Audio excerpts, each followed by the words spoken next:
Rail লাইনের fish plate থেকে খুলে নেওয়া হয়েছে নাট বল্টু, তারপর আলাদা করা হয়েছে রেল বিট, বেঁধে রাখা হয়েছে সিগন্যাল বাতির খুঁটিতে। এ ঘটনার একটি ছবি ছড়িয়ে পড়েছে সামাজিক যোগাযোগ মাধ্যমে।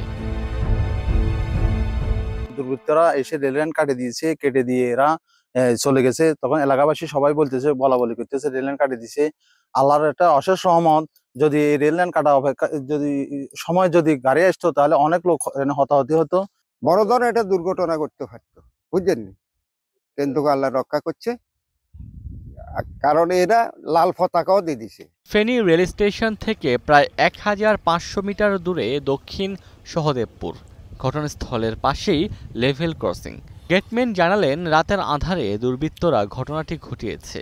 সকালে ধরা পড়ে বিষয়টি। 7টা বাজে দেখতেছি ওইখানে একটা লাল প্লাগ দেখা যাচ্ছে। তখন আমি লাল প্লাগটা দেখার পর আমি আমার কিমেনকে ফোন দিয়েছি। কিমেন তখন বলতে আছে সেটা আমি দেখতেছি। দেখার পরে পরবর্তী আমি আবার কিমেনে জিজ্ঞেস করলাম এখানে কি হয়েছে। কিমেনে বলতে দুর্বৃত্তরা লাইন কেটে ফেলছে।